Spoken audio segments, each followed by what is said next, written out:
उस्माननगर तालुका कंधार येथील लोकशाही डॉक्टर अण्णाभाऊ साठे सांस्कृतिक सभागृह येथे 105वी जयंती सोहळ्याचं आयोजन करण्यात आलं होतं। सकाळी सर्वप्रथम साहित्य सम्राट लोकशाही डॉक्टर अण्णाभाऊ साठे, भारतरत्न डॉक्टर बाबासाहेब आंबेडकर, राजश्री शाहू महाराज यांच्या प्रतिमेचं पूजन करून अभिवादन करण्यात आलं। त्यानंतर ध्वजारोहण गावातील प्रथम महिला तथा सरपंच शोभा शेषराव काळम यांच्या शुभ हस्ते करण्यात आलं। त्यानंतर जाहीर सभेचं आयोजन करण्यात आलं। यावेळी कार्यक्रमाच्या अध्यक्षस्थानी मारुती चिवळीकर हे होते। अण्णाभाऊ साठे पीपल्स फोर्सचे संस्थापक अध्यक्ष वारा वाघमारे हे समाजासाठी निस्वार्थ भावनेने अहोरात्र समाजकार्य करत असून ॲडव्होकेट राम वाघमारे आणि VN कपाळे यांचा ते वारसा चालवत आहे। समाजाने त्यांच्या पाठीशी खंबीरपणे व ताठ मानेने उभे राहावे असे प्रतिपादन ज्येष्ठ सामाजिक कार्यकर्ते मारुती चिवळीकर यांनी उस्माननगर तालुका कंधार येथील लोकशाहीर साहित्य सम्राट डॉक्टर अण्णाभाऊ साठे यांच्या 105व्या जयंती दिनी प्रबोधन सभेमध्ये आवाहन केले। यावेळी प्रमुख वक्ते म्हणून व पाहुणे म्हणून विलास गजभारे, सुजाता पोहरे, भंते दीपरत्न, देवराव सोनसळे, डॉक्टर गणपत जिरोणेकर, देवराव पांडागळे, दत्ता घोरबांडे, कमलाकर शिंदे, संजय वारकड, विश्वांभर मोरे, आमीन शाह फकीर, अशोक काळम, अंगुली कुमार सोनसळे, राहुल सोनसळे यांच्यासह आदी व्यासपीठावर उपस्थित होते। कार्यक्रमाचे प्रास्ताविक प्राध्यापक विजय भिसे यांनी केले। यावेळी अनेकांनी आपली समयोचित भाषणे झाली। साहित्य सम्राट लोकशाही डॉक्टर अण्णाभाऊ साठे यांच्या 105व्या जयंती दिनाचं औचित्य साधून उस्माननगर येथील सांस्कृतिक सभागृहासमोर डॉक्टर गणपत जिरोणेकर आणि डॉक्टर मुंडकर यांच्या वतीनं गरजू नागरिकांच्या डोळ्यांच्या रोगांचा मोफत उपचार शिबिर आयोजित करण्यात आले होते। यास गरजू लाभार्थ्यांनी उत्स्फूर्तपणे प्रतिसाद दिला। समाजातील नागरिक, महिला मोठ्या संख्येने सहभागी झाले होते। जयंती यशस्वी करण्यासाठी अध्यक्ष प्रशांत भिसे, उपाध्यक्ष गजानन भिसे, कोषाध्यक्ष देवानंद भिसे, सचिव ओमकार भिसे, सदस्य श्रीकांत भिसे, सदस्य अतुल भिसे, सदस्य उदय भिसे, गंगाधर भिसे, विजय भिसे, माधव भिसे, परशुराम भिसे, गोविंद भिसे, नागन भिसे, दिगंबर भिसे, रुपेश भिसे, कृष्णा भिसे, रवी भिसे, सुनील भिसे, ओमकार वाघमारे, शुभम कंधारे यांच्यासह अनेकांनी परिश्रम घेतले। MH26 नांदेड न्यूजसाठी संपादक लक्ष्मण भिसे, नांदेड।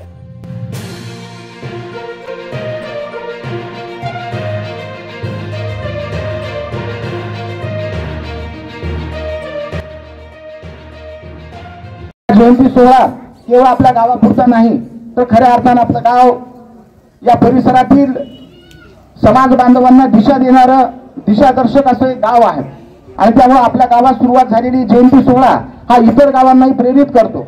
त्यामुळे साहजिकच आजूबाजूच्या खेड्यापाड्यातील सर्व लोकांच्या भावना, विशेषतः समाज बांधवांच्या भावना आपल्या जयंतीशी निगडीत असतात। उस्माननगरच्या जयंतीमध्ये काय काय कार्यक्रम ठेवले जातील, कशा पद्धतीची जयंती साजरी केली जाते याकडे बारकाईने या सगळ्या समाज बांधवांचं लक्ष असतं आणि ते आपल्याकडून प्रेरणा घेऊन आपापल्या गावामध्ये आपले जयंती उत्सव साजरे करत असतात।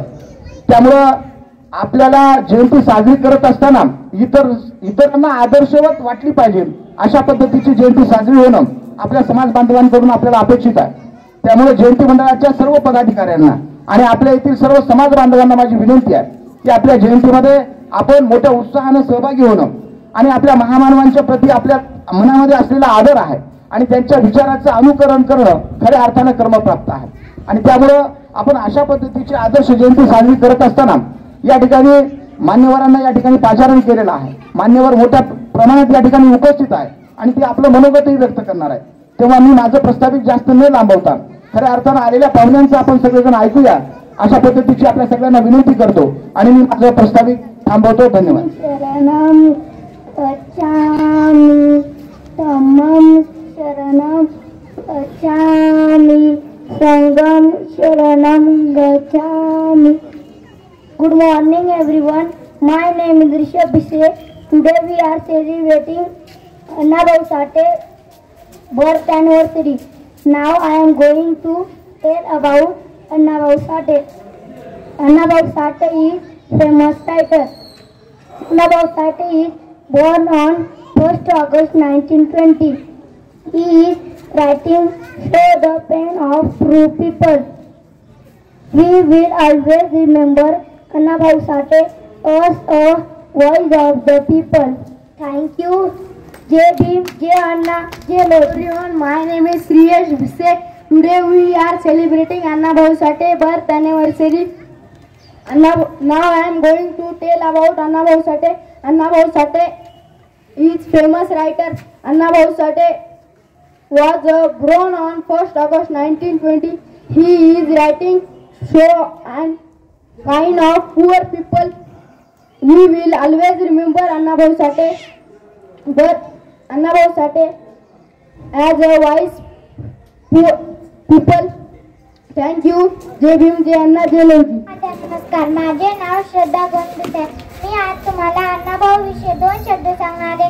ते तुम्ही शांतपणे ऐकून घ्या ही माझी नम्र विनंती. अण्णाभाऊ साठे यांचा जन्म 1 ऑगस्ट 1920 रोजी सांगली जिल्ह्यातील वाळवी तालुक्यातील वाटेगावी या गावी झाले. त्यांच्या वडिलांचे नाव भाऊराव होते व आईचे नाव वालुकाबाई होते. एवढे बोलून मी माझे 2 शब्द संपवते.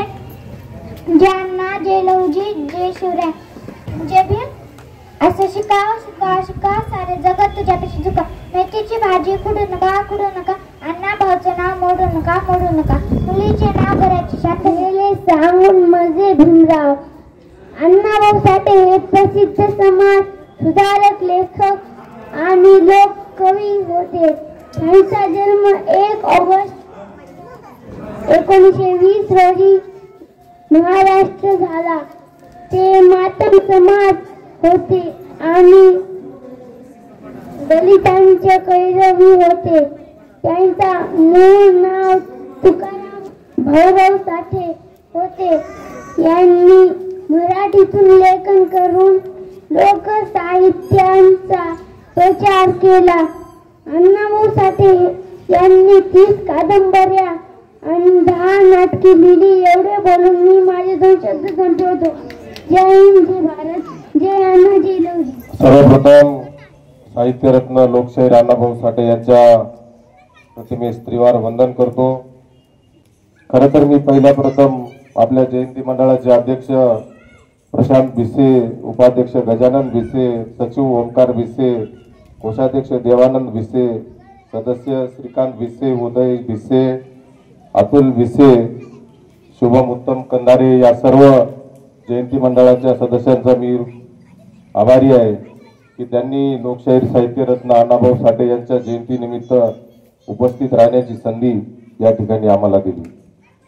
खऱ्या अर्थानं आर.जे. वाघमारे साहेब, आपण फार मोठं प्रबोधन या ठिकाणी केलेलं आहे.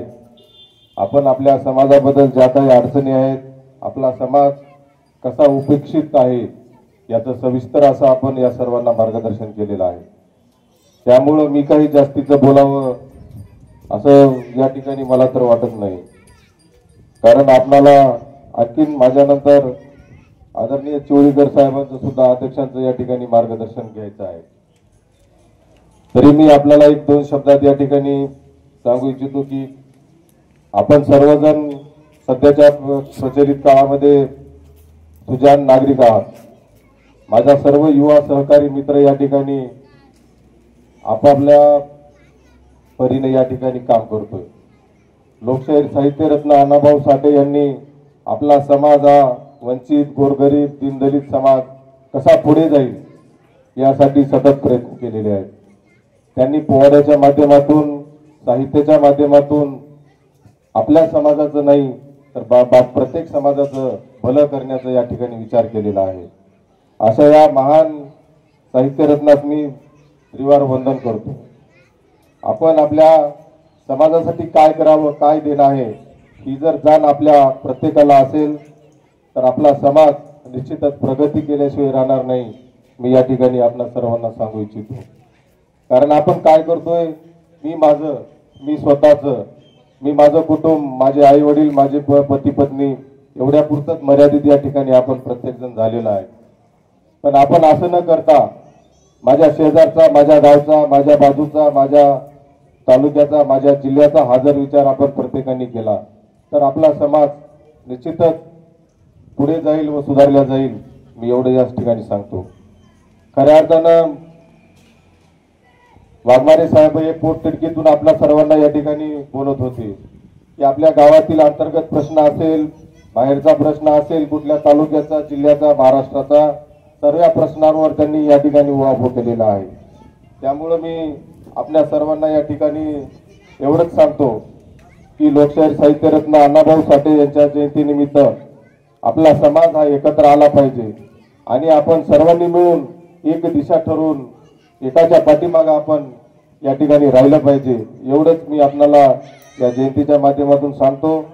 संयोजकांनी मला या ठिकाणी बोलवलं, त्यांनी माझा मान सन्मान केला, त्याबद्दल मी या जयंती मंडळाचा खूप खूप आभारी आहे. अनेक कार्यकर्ते उपस्थित आहेत. त्या निमित्ताने अण्णाभाऊ साठे जयंती हे मोठ्या संघर्षाने निर्माण झालेली आहे. मित्रो, अण्णाभाऊ साठेने बरंच काम केलेलं आहे. गोरगरिबासाठी लढे दिलेले आहेत. त्याचप्रमाणे डॉक्टर बाबासाहेब आंबेडकरांनी जो या देशातील सर्व समाजासाठी कार्य केलेलं आहे. तसंच आताच वाघमारे साहेब म्हणले की बाबासाहेबाशिवाय पर्याय नाही. मित्र हो, बाबासाहेबाचा विचार म्हणजे सर्वसामान्य दलित गोर गरीब या देशातील असणारे यासाठी बाबासाहेबांनी केलेला आहे. म्हणून आपण जो बाबासाहेबांनी जे केलेलं आहे तशाच प्रकारे आपण विचाराने राहिलं पाहिजे. आपण आताच वाघमारे साहेब म्हणले कोणी मातंग समाजाचा आला तर त्याला तुम्ही जय भीम करता आणि बाहेरून आलेल्या माणसाला आपला जो काय अधिकार आहे म्हणजे तो शरणागत वगैरे करता. हे बाबासाहेबाचा विचार निर्माण करण्याचं काम डॉक्टर बाबासाहेब आंबेडकरांनी जे संविधान लिहिलेलं आहे मित्र, या भारतासाठी सर्व देशातील लोकांना कशा प्रकारे वागलं पाहिजे अशा प्रकारे संविधान निर्माण केलेलं आहे बाबासाहेबांनी. यासाठी आपण जागृत झालं पाहिजे. कुठलाही विचार न बाळगता सर्व बाबासाहेबांनी सर्व लोकांना जाणीव करून दिलेली आहे की हे देश सर्व गरिबामधील लोक जे आहेत देशातील यांना सन्मानानं जिण्याचा अधिकार आहे अशा प्रकारे निर्माण केलेला आहे बाबासाहेबांनी. मित्र, आपल्याला कोणत्याही गोष्टीची या बाजूला जाण्याचा प्रकार करू नका. बाजूला जाण्यात फायदा नाही. आपल्याला जो मंत्र दिलेला आहे त्या मंत्राप्रमाणे आपण गेलं पाहिजे. जो बाबासाहेबांचा विचार म्हणजे सर्व लोकांना तारणारा आहे, या देशातील सर्व गोरगरिबांना पुढे नेणारा आहे, याला दूर करण्याचं काम करू नका. आताच आपले वाघमारे साहेबांनी किती पोटतिडकीने सर्व सांगितलेलं आहे. त्याचा विचार करून आपण वागलं पाहिजे. आपण त्या फडणवीसचं मुख्यमंत्री शिंदे साहेबाचं उदाहरण देऊन सांगितलं की बाबा ज्या लोकांवर अन्याय केला त्या त्याला लोक कायदेशीर त्यांना मिळवून न्याय म्हणून वरिष्ठ लोक प्रयत्न करतात, परंतु प्रकाश आंबेडकर तिथं सामील होऊन त्या ठिकाणी दाद देण्याचं काम आज मातंग समाजाला दाबलं, आज उद्या तुम्हाला दाबू शकतात. यासाठी प्रकाश आंबेडकरांनी धाव घेऊन सर्व बाबासाहेबाचा नातू आहे तो विचार भाषणात सुद्धा सांगतो की मी बाबासाहेबाचा नातू आहे म्हणून मी सांगत आहे. मित्र, जास्त मी वेळ घेत नाही. जे काही आपण आपल्या बांधवाला विचार करून सांगण्याची गोष्ट आहे.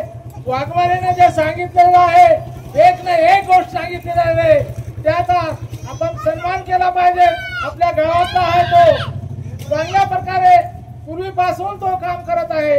आपल्याला आम्ही सुद्धा सहकार्य करीत आहोत, कधी नाकारलेलं नाही. मित्र, कुठला अन्याय झाला त्या ठिकाणी आम्ही जातो, पोलिसांमध्ये न्याय मागण्याचं काम करतो.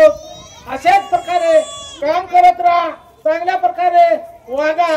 यापुढे माझे 2 शब्द संपवतो. जय भीम, जय महाराज. साहित्यरत्न अण्णाभाऊ साठे यांच्या जयंतीनिमित्त आपल्या सर्वांना प्रथम मी शुभेच्छा देतो. मी माझं वाक्य जे आहे ते वाक्य नीट आहे का? ज्या साहित्य रत्नाने वाक्य सांगितलेलं आहे, मी एक म्हणते दीपरत्न आहे, मी खोडांना पाणी देण्यापेक्षा मोडांना पाणी देतो, खोडांना पाणी देण्यापेक्षा मोडांना पाणी देतो. मग त्याच्यामध्ये मांग असो, महार असो, मराठा असो, कुणबी असो, माळी असो, अजून कोणीही असो, त्या बाबासाहेबांनी आम्हाला सर्व समाजासाठी न्याय मिळवून दिला. त्यांचं पायिक मी आहे. बौद्ध धर्म, बाबासाहेबांनी सांगितलं की बौद्ध धर्माचा प्रचार आणि प्रसार करण्यासाठी काय करावं लागेल तर हेरून टाकितलं. मायबापांनो काय हेरून टाकलं माहितीये का? मी इयत्ता 5वीच्या पासून ते UPSC MPSC पर्यंतच्या विद्यार्थ्यांना चिवर परिधान करून शाळा शिकवतो. माझ्याकडं 50 विद्यार्थी पारनेर जिल्हा अहमदनगर या ठिकाणी आहेत आणि माझ्यापैकी सर्वसाधारण जवळपास 50 विद्यार्थी शिकायला आहेत आणि UPSC MPSC चे विद्यार्थी 6 विद्यार्थी मी त्यांना सर्व्हिसलाही लावून दिले. परंतु योगायोगाने काळाच्या ओघामध्ये त्या संस्थेचा जो संस्थापक होता तो एक्सपायर झाल्यामुळे मला उस्माननगरला यावं लागलं आणि मग म्हणून मी तुमच्या समोर उभा आहे. तर थोडंसं आहे का ऐकण्यासाठी तुम्हाला थोडीशी तस्ती घ्यावी लागेल का? कारण आम्ही कितीही वरडून सांगितलं, आरडून सोरडून सांगत सांगत सांगत सांगत 70 वर्ष झाले हो, आमच्यात फरक पडलाच नाही. आलं का लक्षामध्ये? तर थोडक्यात तुम्हाला मी माझी मंगल मैत्री देतो, 4 शब्द सांगतो, नीट ऐका आणि जमत असलं तर घ्या, नसेल जमत तर मला येत. सर्वांचे पाय दुखत आहेत, सर्वांना भुका लागलेल्या आहेत, सर्वजण रटाळ झालेले आहेत. आता बारा वागणारे काय बघा तर वाक्य नीट ऐका. बारा वाघमारे शॉर्टकट मध्ये घेतलं तर 12 वाजले आणि बरोबर 12 वाजताच संपवले पाहिजे. किती वाजता संपलं? घड्याळावर बघा 12 वाजले आणि वाजविलेच 12. मग आता बाकीच्यांना काय करायचं? ट्युशनच संपलं. त्यांचं सगळं हेडमास्टरनं बोलवलं, बाकीच्याने काय बोलायचं? आता आमच्या मायने पोहरा आडातून काढला, जितकं सांडवता येईल, जेवढं काढता येईल तेवढं काढलं, जेवढं काही देता येईल तेवढं दिलं. आता घेतलं कुणी घेतलं? सांडूनच गेलं ना त्या पोहऱ्यात आलेलं पाणी आहे ना. सर्वांना सूचना करतो, या व्यासपीठावर असलेले सर्व मान्यवरांना मी शुभेच्छा देतो. या ठिकाणी आता देवांचे राव त्यांनी थोडस मार्गदर्शन थोडक्यात का होईना पण तुम्हाला दिलं, परंतु संस्थापक आहेत, एका शाळेचे संस्थापक आहेत, सम्राट प्राथमिक विद्यालय आहे त्या ठिकाणी आहे. आता पुढच्या वर्षामध्ये कयास आहे का आमचे त्यांचे चिरंजीव आहेत राहुल सोनसळे यांना मी संपर्क साधला. त्यांना म्हटलं की पुढच्या ज्यावेळी जून येईल त्यावेळी मी त्या शाळेमध्ये आपले महाराजांचे जेवढे मला करता येईल तेवढ्यांची व्यवस्था त्यांनी शाळेत केले, तर निवासाची व्यवस्था मी माझ्या निवासस्थानी करणार आहे असं मी आज या ठिकाणी जाहीर करतो. कारण का सेवा करायचं आहे तर नुसतं बोलून चालणार नाही. बाबा 1 ऑगस्टला साहित्य रत्नांची जयंती होती आणि ती जयंती पहिल्यांदा मी माझ्या निवासस्थानी साजरी केली. त्या ठिकाणी पूर्ण मातंग जेवढे होते त्यांना मी भोजनदान दिलं, त्यांच्याकडून त्यांना प्रवचन केलं.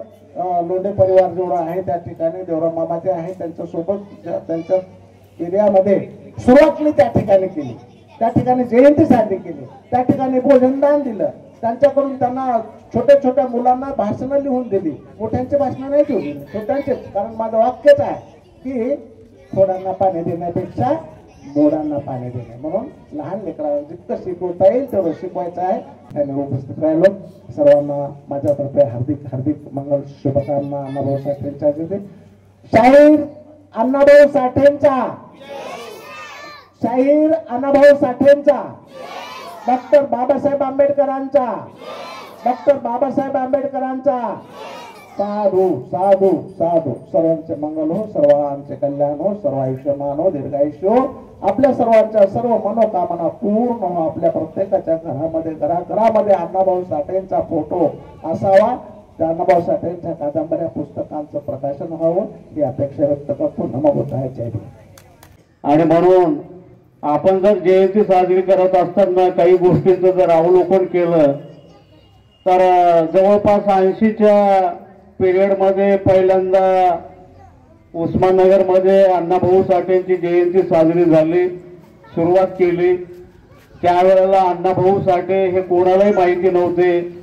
मग त्यावेळेचे कार्यकर्ते गवळी साहेब असतील, परशुराम भिसे असतील, विश्वंभर भिसे असतील, गोविंद भिसे असतील, त्याच्यानंतर माधवरावजी भिसे, तर यांना काहीतरी वाटायचं की बाबा आपल्या समाजाचा कोणीतरी एक महापुरुष आहे.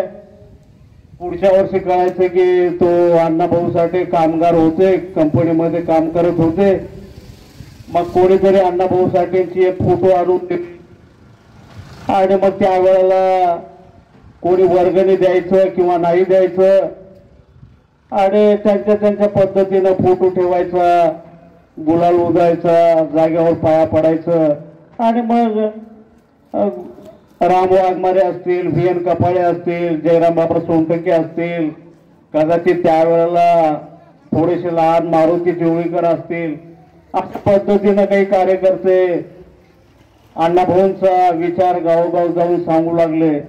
या 5-25 वर्षाच्या काळामध्ये घराघरामध्ये एकच अण्णाभाऊ साठेंचे फोटो असायचे आणि ते 10 खेड्यामध्ये लोक घेऊन जायचे. मग त्याच्यामध्ये माधवरावजी आंबटवाड असतील, RJ वाघमारे साहेब असतील. आणि मग त्या काही काळामध्ये बदल झाला, घराघरामध्ये फोटो आला, घराघरामध्ये कुठेतरी अण्णाभाऊ साठेंचं एखादं पुस्तक आलं, कोणीतरी वाचू लागलं, कोणाला तर कळायला सुरुवात झाली. माझ्या काळातला पिरियड आला, पहिल्यांदा अण्णाभाऊ साठेंची जयंती गावामध्ये मिरवणूक काढली आणि तेव्हापासून या गावामध्ये मिरवणुकीला सुरुवात झाली. चांगल्या पद्धतीनं समाज जोडण्याची प्रक्रिया सुरू झाली. त्यावेळेला 1-1 रुपया कोणी जयंतीला देत होतं, न देत होतं. आता कोणी तर 1000 रुपये देऊ लागले, 2000 रुपये देऊ लागलेत. काही नगद तर असे आहेत की 5000 रुपये कमी पडले तरी मी सारतो. दुसरा म्हणतो त्यांनी 5 दिले तर मी 10,000 रुपये त्याच्यामध्ये टाकायला तयार आहे. म्हणजे अशा पद्धतीचा एक बदल होत गेलेला आहे. आणि त्या काळामध्ये राम वाघमारे असतील, VN कपाळे असतील, या लोकांनी अंधश्रद्धा सोडा अशा पद्धतीचं, दिगंबर घंटेवाड होते, त्याच्यामध्ये लोकांनी एक संच उभा केला, गायक उभं केलं. खेड्यापाड्यामध्ये जायचे, गाणे म्हणायचे, लोकांना विचार सांगायचे. त्या काळामध्ये परिस्थिती अशी होती की प्रत्येक मांगवाड्यामध्ये गावापरत 10-20 घरामध्ये तरी देवकरण्या मातंग समाजाच्या असायच्या, म्हणजे असायच्या. देवीचं त्यांच्या अंगामध्ये यायचं. राम वाघमारे, VN कपाळे, घंटेवाड या लोकांनी त्या देवीच्या विरोधामध्ये म्हणण्यापेक्षा त्याच्यामध्ये आपलं भलं नाही अशा पद्धतीची भूमिका मांडली. त्याचा परिणाम असा झाला की आज जर एखाद्यानं बक्षीस ठेवलं की मातंग समाजातल्या नवीन मुलगी जर कुठली देवकरीण असेल, तिला मी 1 लाख रुपये द्यायला तयार आहे, तर शोधून सापडणार नाही. म्हणजे काही कार्यकर्ते उद्ध्वस्त झाले की या अंधश्रद्धेमध्ये, या देवीच्या नादामध्ये आपलं काही भलं नाही. समाजानं त्या गोष्टी ऐकल्या. त्याच्यानंतर त्याच कार्यकर्त्यांनी एक मोहीम सुरू केली की डफडे फोडा, गावकी सोडा. आणि बऱ्याच प्रमाणामध्ये याच सभागृहाच्या समोर काही लोक त्यावेळेला म्हणत होते, जे हलगी वाजवत होते, सूर वाजवत होते, आणि हे सगळं मोडून टाकल्यावर आम्ही काय खायचं. परंतु त्यांच्याच घरातले पोरं, त्यांच्या घरातल्या बापाने कुठं जर हलगी लपवून ठेवली असेल तर त्यांनी आणून, जसे आपण होळी करतो अशा पद्धतीचे इथं डफडे फोडून टाकले. डफडे फोडा, गावकी सोडा अशा पद्धतीचं त्यांच्या पद्धतीनं त्यांनी काम केलं. त्यावेळेला मातंग समाजाला बसायला जागा नव्हती, विचार मांडायला कुठले वक्ते नव्हते. परंतु कुठेतरी एखादं सभागृह आलं, कुठून तरी एखादा वक्ता तयार झाला, विचार सुरू झाला आणि समाजाला एक चांगल्या पद्धतीचं वळण लागायला सुरुवात झाली. परंतु त्याच्यानंतरचा आता जो काही काळ आलाय, सगळ्याला कळालंय बाबासाहेबांनी काय केलंय, अण्णाभाऊ साठेंनी काय केलंय. परंतु या देशातल्या राजकारणी लोकांनी ठरवलंय आणि यांना कळून देखील हे म्हणाले, अरे अण्णाभाऊ असं जग बदल घालून गाव सांगून गेले, मला भीमराव म्हटले जाऊ दे, ते आम्हाला माहित आहे म्हणाले.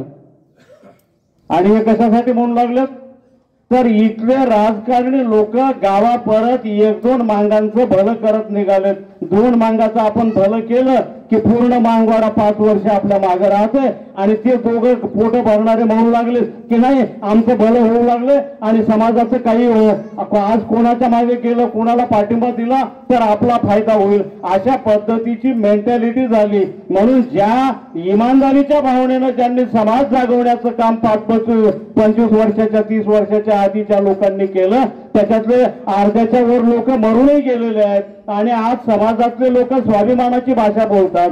परंतु स्वाभिमान गहाण ठेवून आपल्या व्यक्तिगत फायद्यासाठी समाजाला पुढे जाऊ देत नाहीत. मला वैयक्तिक काय मिळेल अशा पद्धतीची असलेली परिस्थिती आहे. म्हणून महाराष्ट्रामध्ये आज मातंग समाज हा बेदखल समाज ठरलेला आहे. तो पावशेरीच्या आहारी एवढा घातलेला आहे. आज जर एखादा कार्यक्रम नांदेडला जर ठेवलेला आहे आणि जर उस्माननगरच्या लोकांना म्हटलं अरे बाबा असा असा विचारवंत येणार आहे अण्णाभाऊवर व्याख्यान देणार आहे तर इथल्या समाजातल्या कुठल्याच माणसाला वेळ मिळत नाही. का वेळ मिळत नाही? कारण तिथं जावं तर इथं काम नाही, काम बुडवलं तर काय खावं हा प्रश्न आहे.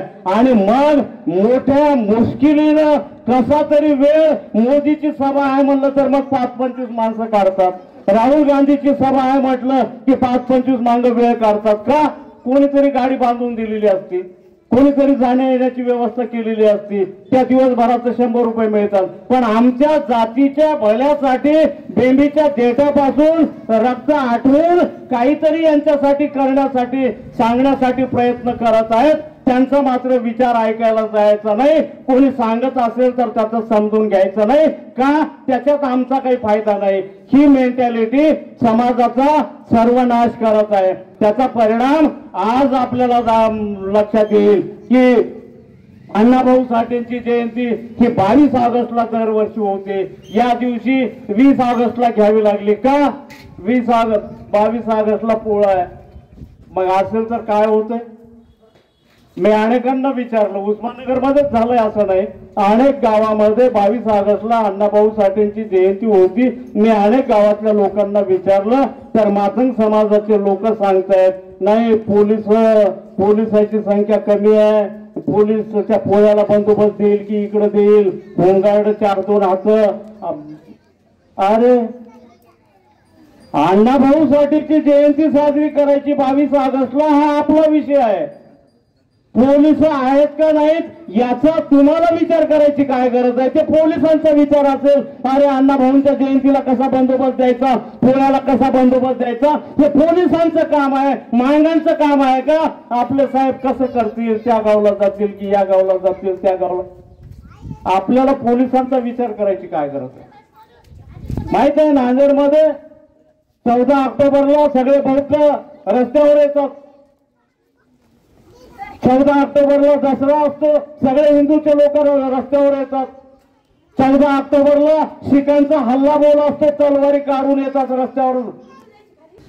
आणि पोलीस त्यावेळेला विचार करत नाही बुवा आम्ही शिकायला बंदोबस्त देऊ, तलवारी काढून आले का इकडे बौद्ध रस्त्यावर आले यायचा बंदोबस्त करावा का हिंदूच्या दसऱ्याचा हे करावं, पोलीस विचार करत नाही. पण उस्माननगरमध्ये अण्णाभाऊ साठेंची जयंती करताना जे पोलिसांचं काम आहे त्यांचं समर्थन उस्माननगरच्या मातंग समाजाच्या लोकांनी करण्याची गरज नाही ना.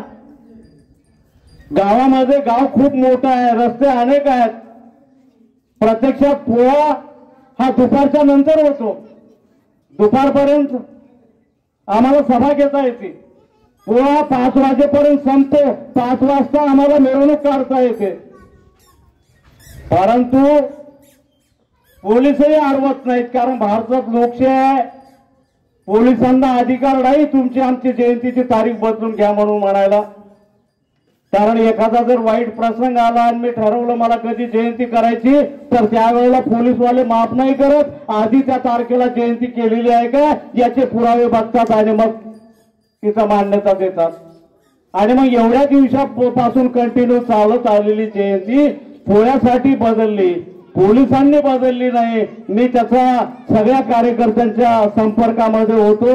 22 तारखेला ज्या ज्या गावची जयंती आहे ते पोलिसांनी पोलिसांच्या अडचणी सांगत होते.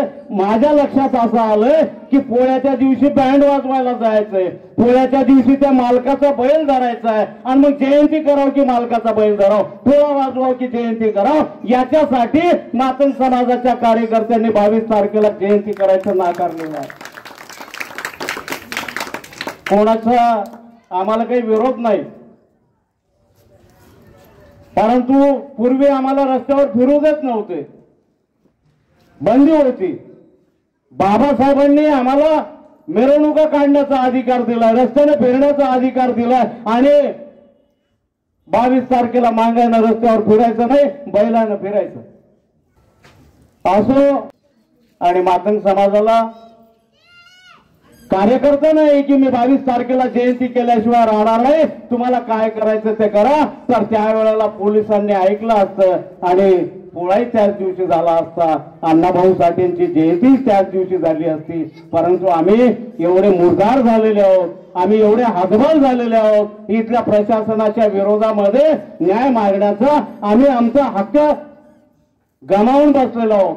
समाजासाठी आवाज उठवणारेच कार्यकर्ते या हेमंत पाटलाच्या फडणवीसच्या सूचनेनुसार जर उचलून टाकले तर तुम्ही काय करणार आहात? कोण विचारणार आहे इथल्या समाजातल्या गरीब माणसांना? अरे मी सांगतोय, चंद्रशेखर आहे, प्रकाश आंबेडकर आहे, मायावती आहे, वामन मेश्राम आहे, या 4 लोकांनी जर म्हटलं झालं किती या लोकांसाठी जीवन आठवावं, जाऊ द्या आता आपलं आपलं बघू, तर मुरमुरे खाल्ल्यासारखं आपल्याला खाऊन टाकतील. अरे कुठेतरी बौद्ध संघर्ष करणारा समाज आहे, म्हणून त्याच्या वल सावलीला, त्याच्या आरोशाला या महाराष्ट्रातले मागासवर्गीय जिते आहेत, जगत आहेत. इथं अनेक वक्ते बोलणारे आहेत आणि तरी देखील दादा मी या ठिकाणी सांगतो, एक माझं हक्काचं गाव आहे, तर काही भूमिका मला मांडाव्या लागतात, परंतु खरंच सांगतो याच ठिकाणी सभा झाली होती, बहुजन क्रांती मोर्चे काढले होते.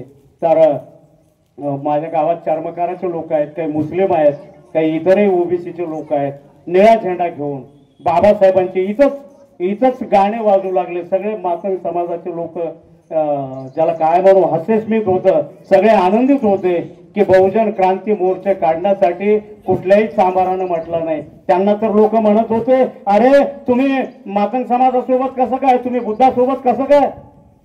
तरी ते म्हटलं नाही, अट्रॉसिटी कायदा बाबासाहेबांना आम्हालाही केलाय, ते मोडायचे प्रयत्न तुम्ही कराल्या, आम्हाला बुद्धासंघ राहिल्याशिवाय मार्ग नाही, आम्हाला बाबासाहेबांच्या विचाराशिवाय केलं नाही. आणि या गावची सगळी बैठक इथं झाली, इथून लोक सगळ्या जाती धर्माचे मातंगवाडा पूर्ण बायका लेकरा सहित त्या मोर्चामध्ये सहभागी झालेला आहे. परिवर्तनाचं गाव आहे, अनेक परिवर्तनवादी विचारवंत या गावामध्ये, मोठमोठे जिल्ह्यामध्ये असा एकही विचारवंत नाही पोरेचाही की जो या मंचकावर आला नाही. सगळ्यांनी येऊन प्रबोधन केलेलं आहे, समजून घेणारं गाव आहे. परत एकदा सांगतो, गवळी साहेबाच्या काळापासून विश्वंभर भिसे असतील, गोविंद भिसे असतील, माधव भिसे असतील, काळबा भिसे असतील, हे जे काही 4-2 लोक होते, त्यांच्या पद्धतीनं त्यांनी समाज इथपर्यंत ओळखण्यात आलेला आहे. या स्टेपला आपण आलेलो आहोत. आपलं जगत असताना आपला विचार, आपला समाज जिवंत असला पाहिजे. अण्णाभाऊंचा सन्मान असेल तर आपला सन्मान आहे, आपल्या रस्त्यानं फिरणाऱ्या कार्यकर्त्याचा सन्मान असेल तर आपला सन्मान आहे. आणि आपल्या कार्यकर्त्याला जर वाईट वागणूक देत असतील आणि इथं मेलेल्या मांगाला आरती यासारखा कोणी माणूस नाही, भल्या माणसा त्या कार्यकर्त्याचं काय खरं आहे? तर हे याच्यापासून आम्ही सावध राहिलं पाहिजे.